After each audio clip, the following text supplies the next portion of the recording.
So for those that are out in the community, as you're having these relationships, for those that are trying to figure out what they can do in a small way, not every soldier, not every veteran that has PTSD or it's been deployed, um, is crazy or a psycho or going to take guns and do bad things. A majority of those that are navigating life with these emotional and uh, organic changes to their brain, their physiology has changed. I mean, who they are is different than prior to that experience. That's just the facts. And for many of them, they need permission to get help and to utilize their resources. For some, they don't necessarily know where to start because it can feel overwhelming. And if you're already not sleeping, you're already not solving problems and thinking through creative solutions, or don't really know how to reach out, feel disconnected in your relationships. I mean, there's a lot of reasons why, but really it's just compassion and understanding and encouraging them to get help. Guys, today you are going to learn about disability from this perspective of a retired Master Sergeant. Your speaker is retired Master Sergeant Nate Parsons, and Nate talks about how his disability helped him transition out of the military and back into civilian life. So you're going to want to stick around and hear all about Nate's perspective when it comes to disability. So Nate, thank you so much for joining us today for the my disability, my experience, peel back the label Absolutely. of disability. Man, as I'm I honored. thought about our interview today, I love I asked you about a couple of labels that you use as identifiers for yourself, and they're Army veteran, family man, and business owner. So I'm super curious, when you think about those labels, how have they defined your life, or what have they created for you to this point in your life? Well, that's a great question, Nathan. And again, just appreciate you reaching out and inviting me to be a part of this. I'm really excited about what your mission is and what you've set out to accomplish. Uh, when you sent the invitation and then the request for those labels, uh, I had about 10 real quick because in the military we're real good at labeling things. File folders and emails, and we label our positions and units, and um, it helps kind of create an understanding and context. So I had to really think about what it was you were trying to accomplish through this summit, um, and really those three labels don't really define me as much as they do describe three roles, kind of three hats that I wear. First and foremost, I'm a husband and a father. I've got an amazing wife, married 23 years, and she's been my rock. She was an amazing military spouse. I mean, she never wanted or asked for her own career. She was all in, stay-at-home mom, military spouse. That was kind of the identity she adopted. So she's been my ride or die, which is a phrase I've been recently introduced to, and it's pretty cool.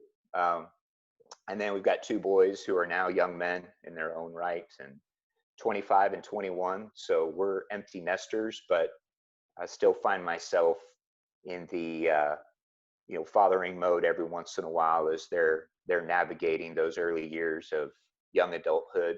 They're roommates. They live about 15, 20 minutes from us, so they're still close enough to come over and eat the food out of our refrigerator and pantry.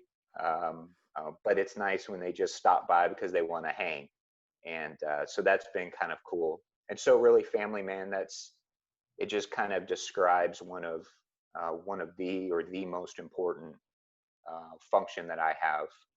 Army veteran, you know, I was in basic training 5 days after I graduated high school, way back in 1990 something. And so, you know, my entire adult life up to 3 years ago was in uniform. And so 24 years and an Army medic, there was a big part of my life experience that kind of shapes, um, how I see myself. And so again, it's an honor and it's a responsibility I have to represent the veteran community. And so I selected Army veteran because of that. And the final one is the latest adventure, latest role that my wife and I have found ourselves in as business owners, going on about 8 months of owning 2 franchise fitness centers, gyms. And so we're, of course, just 4 months into that, we got smacked in the face with everything going on in the nation right now, and having some shelter in place orders and just navigating that. And so now it's very much a part of our daily life, my wife and I. So those 3 labels don't necessarily define who I am as a whole, but they certainly help, I think, describe where I find my thought processes, my responsibilities kind of rest in those 3 realms, if you will. Awesome, man. So I was thinking about when you were talking about your kids and talking about being a father, and how you said you find yourself going back to the fatherly, I get responsibilities. I was thinking, well, they don't actually go away, so you're always a Yep. father, so that will just happen naturally. I assume I'm not a father yet, but that just happens, Oh yeah. regardless of anything else that's going on. And I will say it is nice every once in a while to hear, "Dad, you were right." You know, so that's kind of the great, I think, vindication. I think all parents, regardless of how amazing your kids are or how challenging they were at times or are at times, I think when you get to a point where they become adults in their own right, and or even into their high school years, and they kind of leave home, they start to spread their wings and they have those aha moments on their own. And I've been amazed to learn that my boys were listening during seasons of their life where I thought, there's no way this is getting through, right? Like, how many times do I have to tell you something, warn you about certain friends? And so to see them begin to give that advice to their friends. They're both single and in school and kind of pursuing their own dreams and visions, and trying to figure out what their greater purpose is. But it is a father's great joy to hear that you were right. And so yeah, that responsibility never goes away. Yeah, And awesome. I'm grateful too. I know my dad is living local now. He's about 15, 20 minutes away, and uh, so blessed. And there's, now in my mid 40s, I still call him every once in a while, and if more just for the ear, and just understanding what a blessing it is to still have that relationship, and so many uh, men and women don't have that, and recognize that is a tremendous blessing, and don't want to take that for granted. So even now, if I don't really need the advice, um, it's just nice to have that understanding and sympathetic ear from a father, and knowing that he's been there, done that, even if it was, decades ago. And so I've been trying to fulfill my son duties as well in this stage of life. And yeah, I was thinking you probably have said sometimes, even now, to your own dad, "Hey, Dad, yeah, you were right." Yeah, yeah, absolutely. Yeah, uh, um, absolutely. And I find myself saying the things that he told me growing up too. And so, it makes me wonder sometimes how many times he said to his friends, "Man, it is really nice to hear that I was right." And even my boys now having grandpa close by, like, "Man, Dad, you've been saying the same thing that grandpa's saying. You sound just like him." And to me, that's a compliment in some areas. In others, still trying to knock off the counterproductive parts of that, and just who makes the Parsons men tick. So so the whole reason for this summit is talking about disability from different perspectives. And from getting to know you over the past couple weeks and everything, I know that this is an area that's newer to you uh, than it would be to me, being someone that's born with it. But now you're navigating with new information about disability and what that means in your life. So if you were to describe peeling back the label of disability from your own perspective, what does that look like for you right now? man, it's a great question. Well, I think to answer that probably warrants creating just a little bit of context. So, uh, as we've already talked about, with in the Army for a long time. I retired in October of 2017, and uh, had a deployment in 2005 to Iraq. Came back, had to navigate a lot of challenges, issues, things that had surfaced as a result of that experience. As a medic, saw things, did things that uh, kind of triggered some things in me, and caused some things to surface. And one of the results of that was realizing that I was a lot more anxious. And so they were very quick, or very slow, to diagnose PTSD and the anxiety and depression for a lot of service members that come back. Uh, they have this diagnosis called adjustment disorder. And back in 2006, when there was still just a couple of years into conflict on two different fronts in Afghanistan and Iraq, there was still a lot unknown. Um, and for this particular generation of soldiers, and it had been a while since the Vietnam era, the Korea War era, and so things had changed. We're a different generation, and how we process those events. And I was blindsided by my own challenges. Kind of went over thinking, man, I got this, right? I've got a supportive community, supportive family. My wife's a rock star, got good kids, church, relationship with God. I got this. And I felt blindsided when I returned, that all of a sudden I couldn't see my way out of that dark time. And so that was really the beginning of me beginning to understand what living with a life change um, looked like, right? And that's really, as I've been thinking about this the last few days, even more so, that's really what disability is. It's an area of our lives where there's less ability to manage certain aspects of daily living.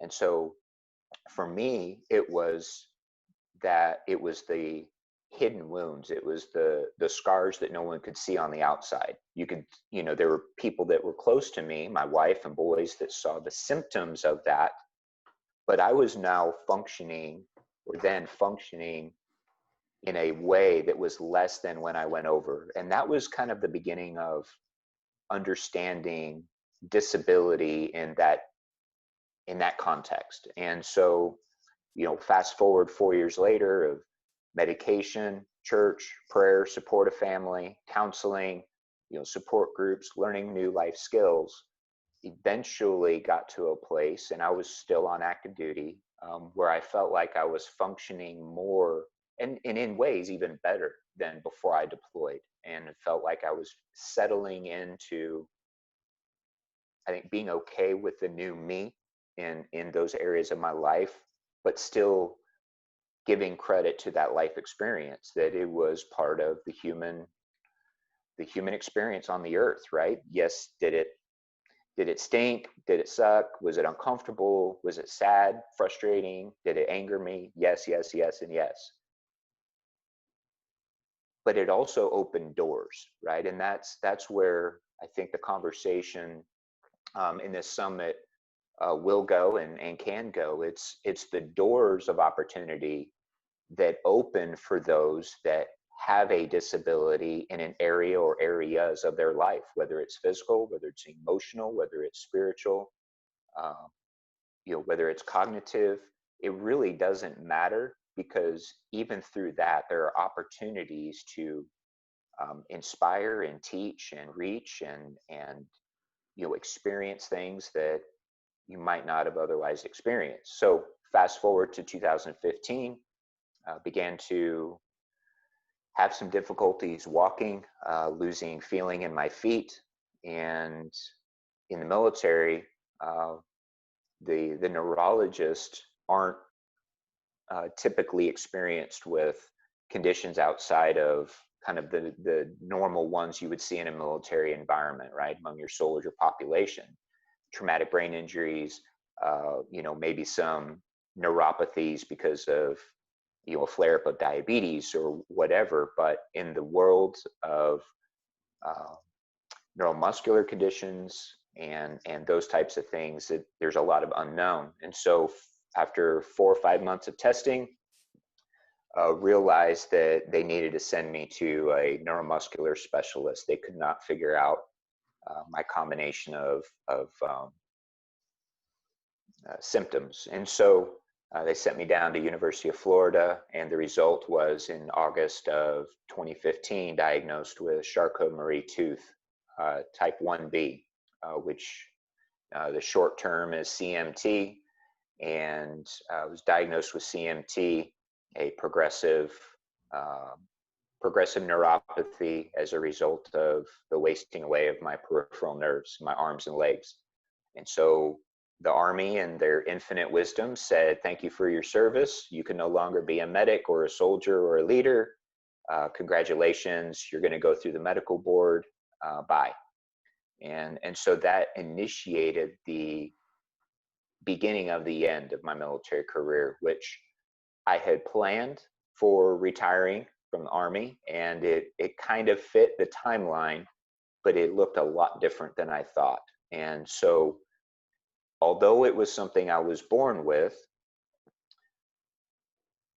the subtype I have, it didn't display, and it was slow to progress, that I was able to have, a 20+ year career before the physical limitations caught up, basically, and could no longer do a PT test and run and stand on my feet for long periods of time, and lead troops in that way. And so even though it wasn't overnight, it felt like it was overnight.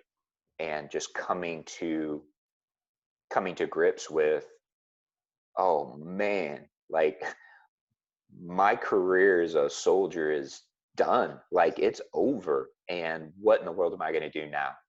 And so that was kind of that next phase of my understanding on a different level, what it's like to live with a disability. And so now here I sit, 2.5 years post-retirement, having uh, the hidden disability, right? The PTSD, the combat related experience of that trauma, and all of that is still a part of me, although I've been able to manage that, learn new life skills. And then now there's this new thing, CMT, which does have some physical manifestations, but it still doesn't look, I don't look like I'm a disabled person. And I think that's where the work you're doing and you're setting out to accomplish is so, so important, because that's really where I see the lesson that we can all learn uh, on all sides of the conversation regarding disabilities, is that it is not necessarily obvious.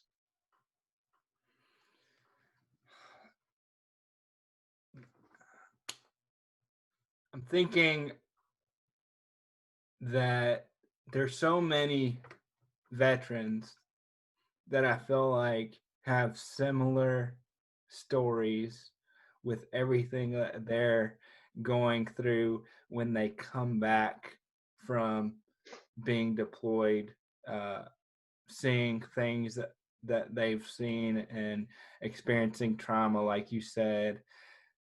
And my question immediately was, since this is spreading perspective to people who don't see this on a regular basis, what can we do to best support our members of the military who are coming back and they are experiencing the PTSD and the symptoms that are hidden symptoms? What can I do as a member of the community to best support those members? Because I mean, you guys provide so much service, and for the most part, it seems like it's just it's what you were meant to do, you feel called to do, and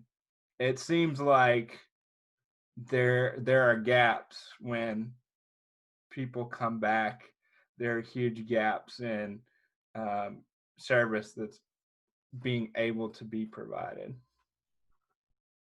Yeah, and I think you're asking a question that thousands of minds have come together and tried to, I think, solve, right? And it's not a, it's not a step 1 through 10 uh, type solution for what we're seeing, because everybody's different. Mm-hmm. I'm very blessed to be able to sit here in my right mind, and to know that I can do my small part. Uh, but I've worked with other soldiers that had deployed 4 or 5 times, and the repetitive trauma. If you think about an athlete, we see it in the NFL, right? With that repetitive trauma over a 10, 12, 15-year football career, the damage to the brain is much different than Mm-hmm. hitting your head on the garage door one time, right?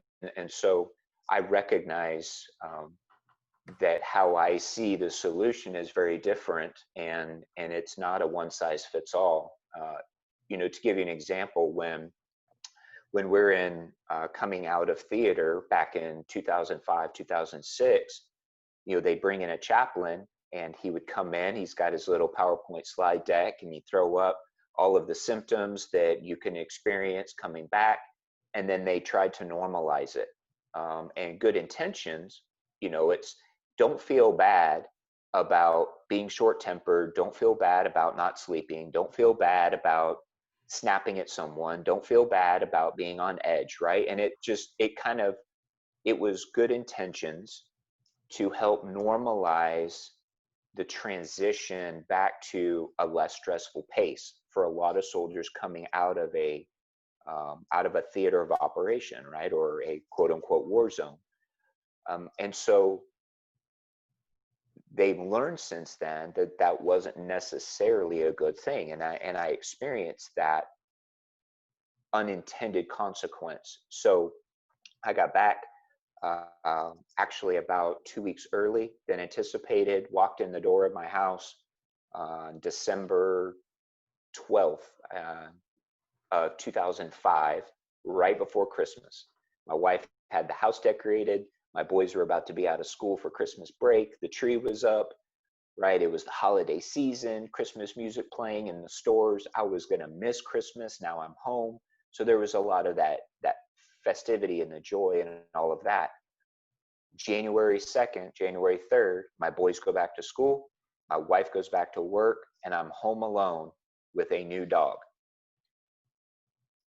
And I was blindsided. I was hit like a ton of bricks. I didn't want to get out of bed. I felt sick to my stomach. It was really just a bizarre experience. And I became angry with the fact that I didn't feel right. I couldn't fix it. I started having horrible nightmares, not sleeping, and that sleep deprivation, the anger, the guilt of what I was feeling and seeing and hearing. I couldn't fix myself. I'm less than a man. Why am I acting this way? Why do I feel this way? Why can't I fix this? I'm a horrible man, right? And it's that downward spiral. But when my wife would try to say, hey, you're snapping at the boys, it's not their fault, my response was that briefing I got in Kuwait. You don't understand. I'm allowed to do this for 90 to 120 days because they said, right? So leave me alone kind of approach. And there's a lot of damage that can be done in the relationships in someone's life in 90 to 120 days. And so to get back to your question, well, let me finish that by saying that the answer to your question, I think, is really what my wife did for me. So from mid-December, we'll just say the 1st of January, when all this started to surface, to the 3rd week of February, for about 6 or 7 weeks, I was sleeping about 2.5, 3 hours a night, having nightmares, and then not going back to sleep. Tossing and turning, tearing up sheets during the nightmares. And it got to a point where my wife walked in the kitchen one day and she had tears coming down her cheek, and she just reached up, grabbed my cheeks. She said, babe, I'm not saying that I would ever leave you or divorce you, but if you don't get help and help is available, you're going to do damage in your relationship with me and the boys that you're never going to be able to repair. Please, please, please get help, right? And it was tender, but there was a confidence and a concern, and she spoke the truth. And the moment she said that, there was this burden lifted, and it was like, I didn't know that I needed permission to go get help, but it was like all of a sudden, I gave myself permission to not be okay and to pick up the phone and get in and get seen and begin that process of healing. So for those that are out in the community, as you're having these relationships, for those that are trying to figure out what they can do in a small way, not every soldier, not every veteran that has PTSD or it's been deployed, is crazy or a psycho or going to take guns and, do bad things. A majority of those that are navigating life with these emotional and organic changes to their brain, their physiology has changed. I mean, who they are is different than prior to that experience. That's just the facts. And for many of them, they need permission to get help and to utilize their resources. For some, they don't necessarily know where to start because it can feel overwhelming. And if you're already not sleeping, you're already not solving problems and thinking through creative solutions, or don't really know how to reach out, feel disconnected in your relationships. I mean, there's a lot of reasons why, but really it's just compassion and understanding and encouraging them to get help. And if you have the the understanding of some of those resources, it could be a matter of just carrying around a card or a pamphlet. Stop by your local veterans clinic, veterans hospital, and say, hey, I just want to have some, some cards on the homeless support program for veterans. Stop by the, Veterans Outreach Center. Most VA hospitals, clinics also have a Veterans Outreach Center full of support, resources and things for support. That's huge. I did that in my first job post-military, got all the cards and pamphlets and passed those out to my coworkers, all civilians, none of them had served, and said, hey, if we ever have someone walk through the doors or you're out and about in the Augusta area in the community, you see someone under a bridge, stop, have a conversation, and find out if they're a veteran, get them plugged into those resources. So little things like that can make a huge difference in our society and in the life of that veteran. And we don't have time now to go into the the veteran and military suicide rate. It's prolific and widespread and very, very sad. But so that would be my encouragement, is just, the compassion, the understanding, and the willingness to hear their story and see if you can partner with them, and getting them plugged into those local resources is huge. Yeah. Being seen and being heard are so important. And you Absolutely. touched on something that I think is very interesting, and it's something that I myself try and navigate every day of my life too, and it's that the label of being a man, like, and what that kind of, depending on how old you are, we have set parameters in which we've been shown this is what it means to be a man. And Right. I'm curious, because I love the fact that you talked about you were given permission by your wife. You were given that sense of permission. And I think a lot of times when we think about being a man, we don't feel like there's opportunities, or we don't have the permission to show things like emotions, or like show other sides of, we just have to be the protector, provider, and things like that. So I'm curious how your own definition of what it means to be a man has shifted throughout this whole experience. You're going deep, brother. You're going deep. I love it. I appreciate the opportunity, and it's something that I've actually become probably more passionate about in the last 5 years or so.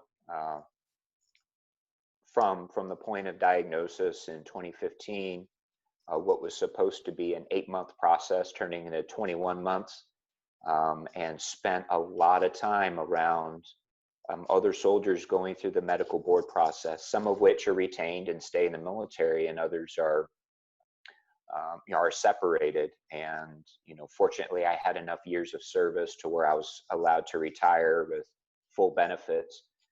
But during that time, there are a lot of opportunities being in the male barracks for a period of time, waiting on medical board proceedings and appointments.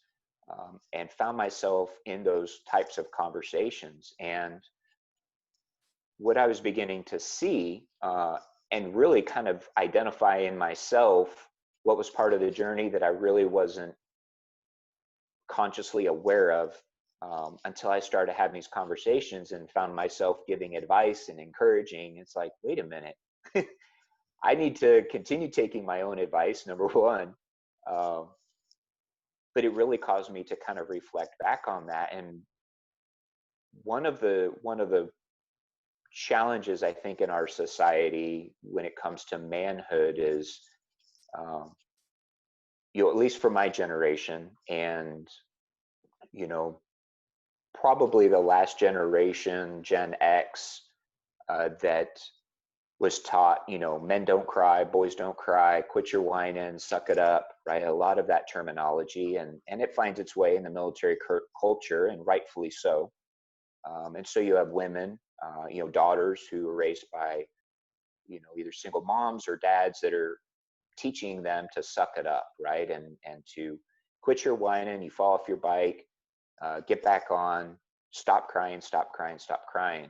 And so what I've learned through my process is that vulnerability doesn't equal weakness, right? And that as a man, I can be confident in my vulnerability and not be weak and, you know, what society calls soft, right? And I can express emotions, which is part of the human experience, in a healthy way, and still retain my man card, right? And that uh, it's not about fitting the mold of the greatest generation. My grandfather was in World War II, Okinawa, was in Hacksaw Ridge, and so, you know, the movie that came out, he wasn't in that particular battle, but was part of the cleanup that came up over the ridge, right? So that generation, you did not show emotion, you did not cry, you did not.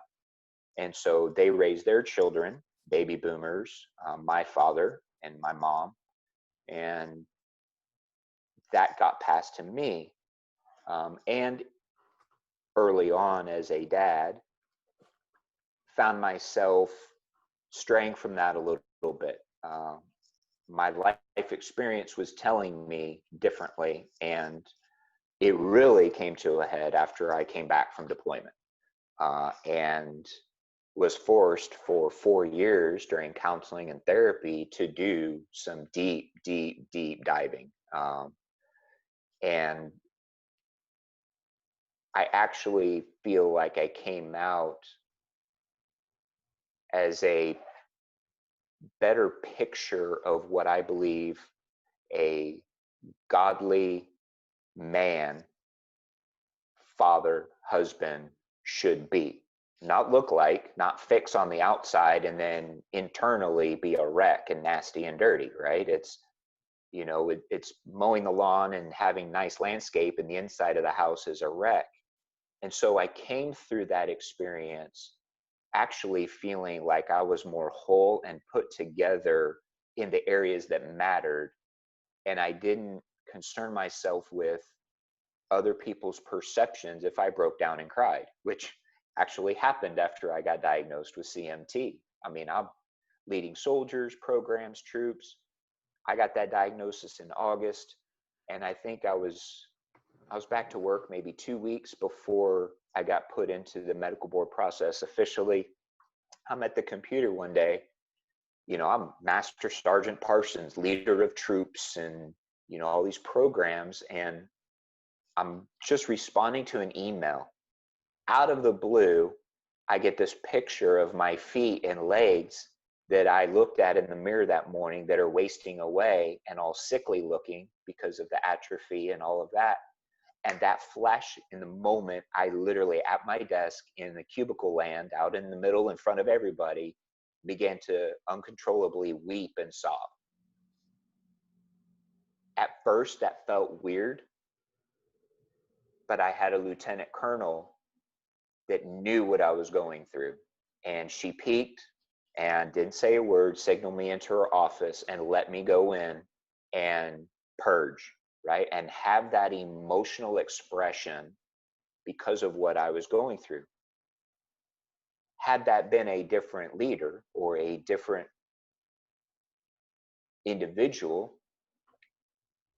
who was raised that men don't cry, and I deployed with some of them, you know, suck it up, you just repress it, you squash it, you press it way down, and you get back to work. And some of that was what I had to deal with coming back, is there was no venue for me to process through the death and dying, and as a medic, dealt with a lot of that. And it was years before I could bring myself to watch another military documentary or a movie or a show, because it kept hitting those parts of my mind and my heart that took me to a place I didn't want to go. And so I think we need a revolution in this country when it comes to manhood and how we see men. It has nothing to do with um, gender identity, or has nothing to do with your socioeconomic status or your ethnicity, your demographic. It has to do with our function and understanding that we have a part in society, and women, with all of their strengths and talents and abilities, and how women are wired. And I'm so very blessed. My wife is a rock and strong, and there's times I don't like that because she sets me straight, but that's what I need. And there's a healthy balance there. And so, now, how do I walk through the gym and stumble and trip because of my disease, and be okay with that, and not project my perceptions on other people's responses and begin to treat them a certain way? And that's the challenge I'm at now, is because of this new leadership role, not being a soldier, kind of process through that. Parking in a handicapped parking spot to go into the grocery store after I've been running all day long, and my legs are killing me, and I'm catching my feet, and I'm stumbling, and I'm tripping, and I just need to be closer to the door to grab those last few items from the grocery store on my way home. I get out of my truck, I don't look disabled. And so because of that, there's this guilt that tries to creep in. I don't look disabled, therefore people are going to judge me, have an attitude and an issue, therefore I'm going to rehearse my response and hold a little bit of edge and attitude in my mind, ready for the quick, snappy comeback, when really that might not even be the reality at all. And so, recognizing those types of challenges for me, now on this side of things, as a civilian, as someone who's progressively seeing limitations due to a change in my physical status, right? There's no cure, there's no treatment. You stay active, and eventually I may end up in a wheelchair, and I may not, unless there's a breakthrough. But I can't be worried about 10, 15, 20 years down the road.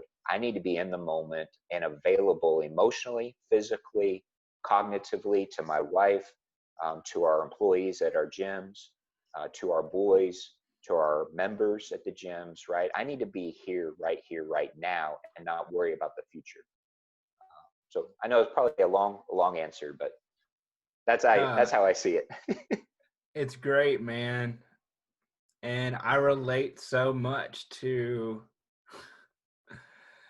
the story about the grocery store and the accessible parking from a different perspective of the idea that I would often say, well, I can walk, so why would I use a wheelchair?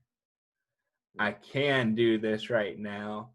And I was stubborn, right? I was stubborn with that fact of I want to be just like all my friends, because I didn't have a ton of friends who also had disabilities.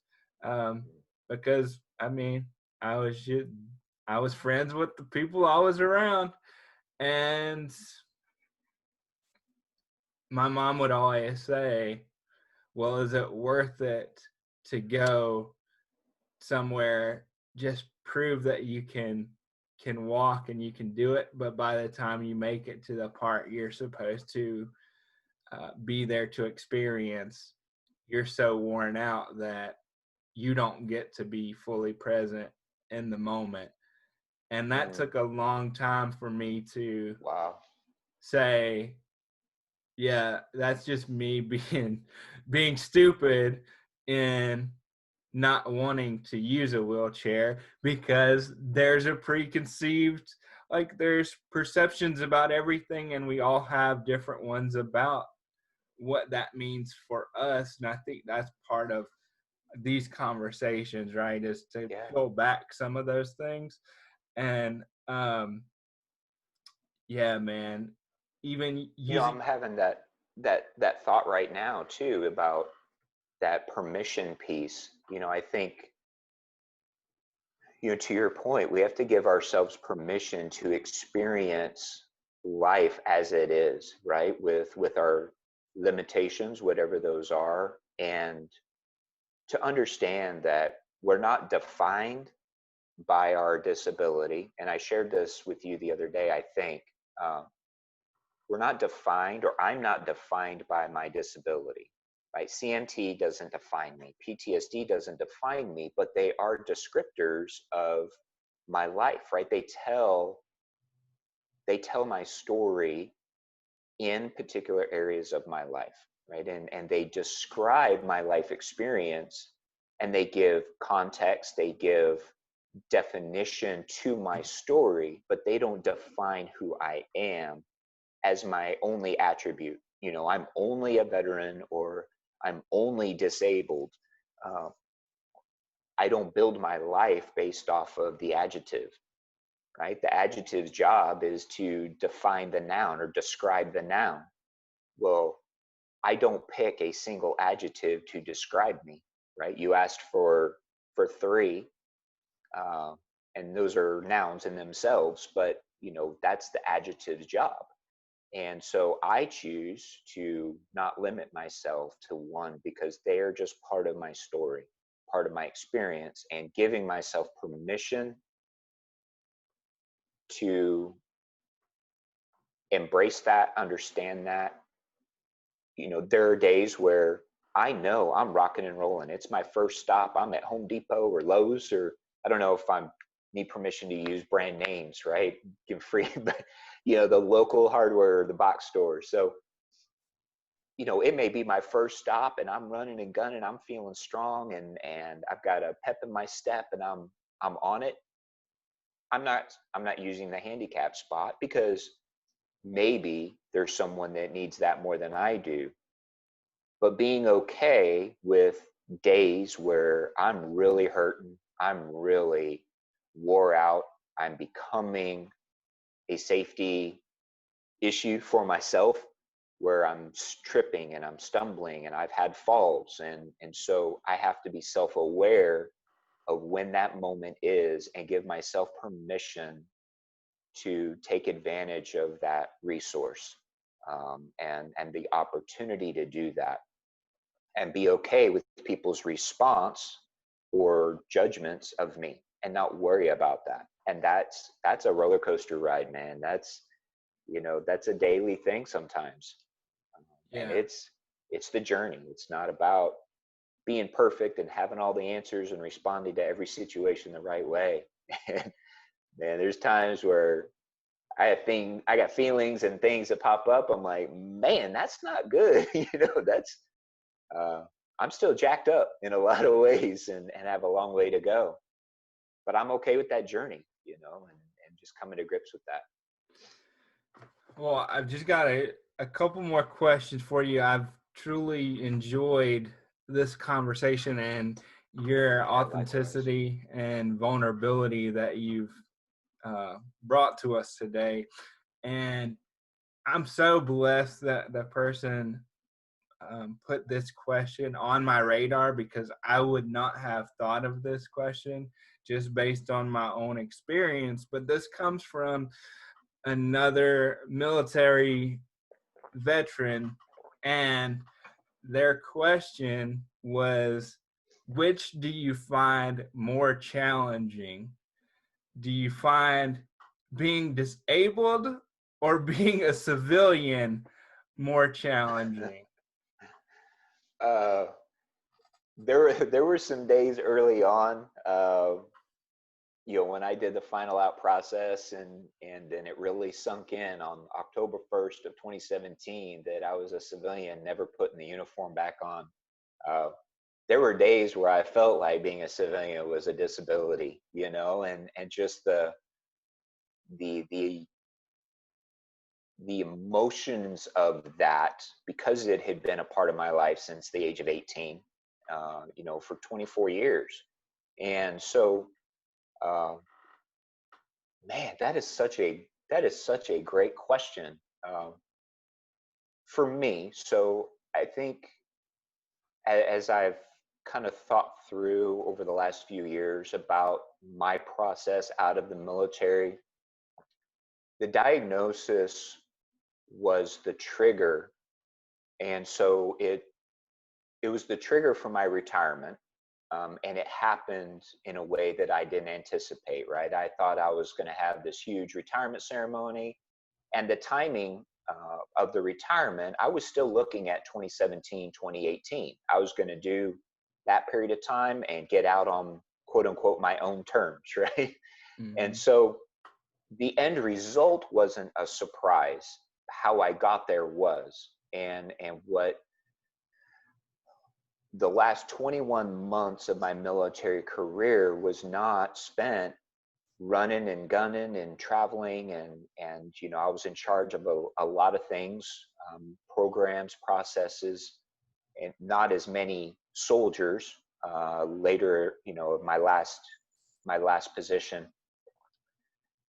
and when I got diagnosed, I was released from my unit into a warrior transition unit, which allowed me to focus on my therapy, my medical board process, and all the post-military responsibilities, right? Working on your resume, finding employment, going to job fairs, and then working part-time. And so I was really blessed to be able to finish my career doing what I absolutely loved, and that was teaching and training. So I was able to do that for about 20 hours a week. The rest of the time, I was finishing up my bachelor's degree. I was going to appointments, spending time with my family, uh, focusing on the medical board, going to VA appointments, getting pulled into their system, on and on. So I was spending less and less time in uniform, and I was finding myself engaged in activities where I wasn't thinking like a soldier, right? And little at a time, I felt less and less like Master Sergeant Parsons, a leader of troops and programs, and more like Nathan, more like Nate, right? I began to experience the feelings of being a civilian, being okay not putting on my uniform and boots every day, being okay not having to be gone every month away from my wife and boys. So I was really blessed, because by the time I got my orders, my retirement orders, my certificate, and it came time to get out, I had been in that phase of my life for 21 months. And so that helped a lot. By the time I got to where I was full tilt with looking for a post-military job, I really did go through that time where, man, being a civilian is gonna suck. This is gonna be hard. Uh, Going to job interviews, 7 interviews with 3 vice presidents, thinking that I'm a shoe in, I got this, and then nope, they've gone a different direction. And for months and months of trying to figure out how I could embrace this new civilian identity, recognize there's limitations physically, which kept me from pursuing certain jobs, and how would I fit in the civilian workforce, right? And be okay with that. And so right now, and I'm thinking about that question, I really don't see it as a either or, because my diagnosis of my condition is recognized as a disability, which actually became the blessing that helped me transition to civilian life in a much healthier way emotionally, where I didn't feel like was walking in from 40, 50, 60-hour work weeks. Now all of a sudden I'm at my retirement ceremony and I'm at a new civilian job, yelling and talking and, bossing everybody around like a soldier. That wasn't my experience, but I have met and have friends that is their reality, and for them, transition to civilian life was a catastrophic event. I mean, 25, 30 years in uniform, and now they're lost because their identity was solely in their role and position as a soldier. And so, but for me, man, coming up on 3 years, I think for me now, being a civilian is a piece of cake, and I love it. I was just telling my dad actually last week, I have not had any kind of regret or remorse or sad thoughts. Man, I wish I could put my uniform on and go over to post today and hang out with soldiers. That's not me. I love wearing polo shirts and workout clothes and going to our 2 gyms and hanging out with cool people. So to me, that's the easy part now, and it's really just, I think what's harder is not really the disability. It's just being okay with the fact that this is my new reality, and there's days where I feel good physically and because of that feel great emotionally, and there's days where I feel horrible. My energy is zapped. I'm tripping, I'm stumbling, I'm catching my feet, I'm looking like a klutz out in the community, and that's a little more emotionally draining, and that to me is probably more challenging than being a civilian. That's probably the long way around that answer, but that was a great question. So thank you to your viewer or your Facebook connection for coming up with that one. And hopefully that response is of some help and encouragement to somebody out there. I think you said something that a lot of people don't talk about there, but I believe if I were to define disability itself, I think one of the key things you said was it's an experience. Like, we put labels on it that it's a physical thing or it's a mental thing, but in reality of a whole, it's an experience. And like you said, even coming back from deployment, you felt like it was the disability, and it was because of the experience you were having. That experience created some sort of sense of, man, this is a new challenging thing that I don't know how to navigate. But I think that's, the more we look at everything as an experience, and there's a lot more things that could be considered disabled, right, or a disability. Yeah, and to your point, I think for everyone that's going to be a part of this summit, right, that's going to listen to this and so many other phenomenal, intelligent individuals that you're going to have discussions with, really it's that experience that is that life story. And so I think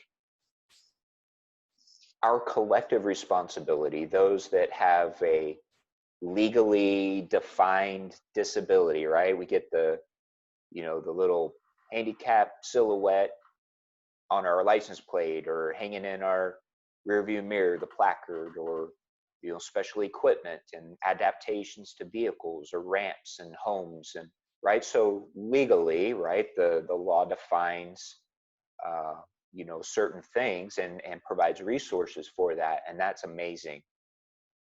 I think, the thought I'm having as you were sharing that was for us to peel back the label, for those of us navigating, we have to be willing to share our story.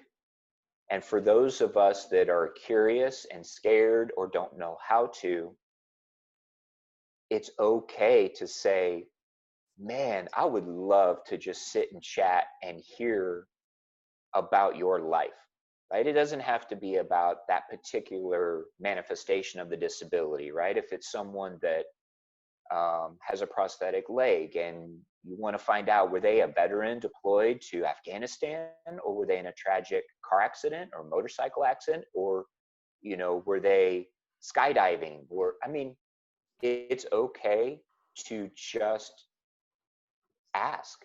Say, man, ma'am, sir, if I had the time, I would love to hear your story. I bet you've got some stories to tell, right? And because that in itself is really what my wife did for me. It's being interested in who I was as a person, and the genuine concern and love for me, regardless of the stuff she was seeing. They gave me permission to tell my story. Now, I told my story to experts who helped me navigate that, and good medication and, prayer and getting back into church and all of that. But it was the permission to tell my story, and that in of itself became healing, right? That is therapeutic, if you will. And that can take many forms. I mean, we had talked about a couple weeks ago on that Zoom call as a group about that therapeutic writing, right? Just writing it out in diary. But for us to peel back the label in this country, we both have to be willing to share our story and be okay with asking the questions, and rather than judging someone. When you're walking in and you see someone park in the parking spot that has the wheelchair silhouette on it, and they get out and they don't have a wheelchair, they don't have a crutch, they don't have a cane or a walker or a limp or anything that you perceive to be that outward sign of someone with a disability, recognize that that individual has a life story. By the mere fact that they're parking there, they have a story to tell. And the more we tell our stories, the more we come together as human race, the more we begin to build empathy and sympathy for our fellow mankind. And to me, that's what it's going to take to peel back the label. And I'm so excited for you, Nathan, and what you're setting out to do here. Man, I can't wait to see the results of this.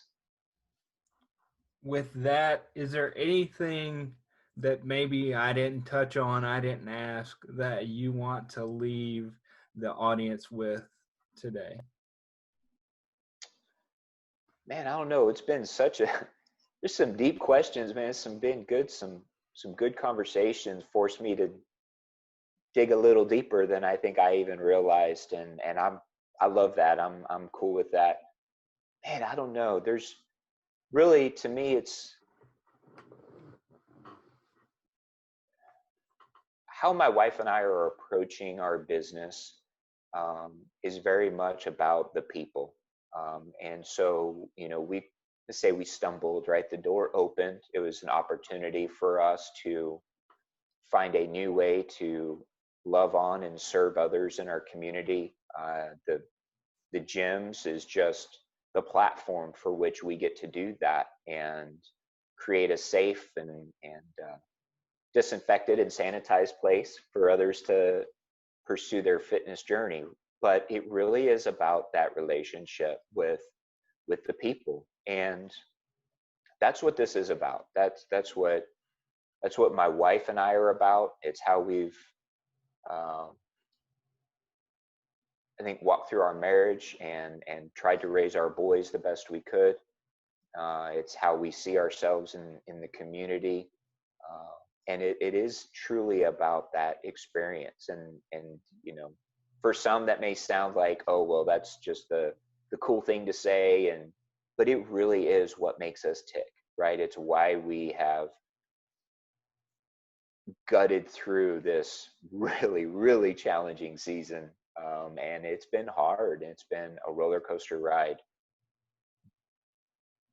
But it's the life experience, right? It's the resilience that's built in our lives, in our minds, in our hearts when we go through those crossroads, when we go through those challenging times. And so for those with disabilities, whether they were born with it and they've grown up and had to make that transition as they've grown up and navigating, elementary school, high school, college, getting into the work world with a particular condition, or whether it's someone that had a traumatic life event and now find themselves navigating changes in their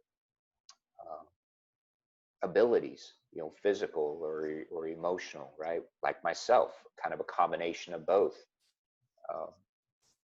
We're all valuable, and we're created with gifts, talents, abilities, hopes, dreams, fears. And when we're willing to lay down our own prejudgments, right, and our own thoughts and conclusions and assumptions about what we think someone's story has been, or what's brought them to that point, if we're willing just to take a moment and set that aside and just have a conversation like what you're doing, we're going to be so much better off in our communities, in our workplaces, in our homes. And so we're all valuable. I think that's the final thought, is we are more than just one attribute. We are a collection of stories, our life experiences, and people need our story. People need your gifts, your talents, your abilities. You have not only an opportunity, but a responsibility to bring those to bear and to serve mankind with what you've been gifted with. And so that would be my encouragement to everyone as we wrap up. And I just thank you again for this opportunity, man. You're a blessing for sure for setting this up, and for the hundreds and thousands of people that are going to be impacted because of what you have embarked on. And so I appreciate you, Nathan. You're doing good work, brother. I appreciate you. And the final thing I want to ask, because I know people are going to watch this and they're going to be like, well, how in the heck do I get to talk to this guy more? So how can attendees connect with you if they want to hear more about, maybe they've got a question that I didn't think of and they want to hear it from you? Well, so probably the easiest way is Facebook, because you see this gray. That means, I guess, according to my boys, I'm old and I've yet to embrace all of the functions of Instagram and TikTok and some of these other social media platforms. So I'm old school, and Facebook's probably the best. Nate Parsons on Facebook, and I'm just an email away as well at ntparsons1@gmail.com. And hopefully in the not too distant future, there'll be other ways to reach out to me, as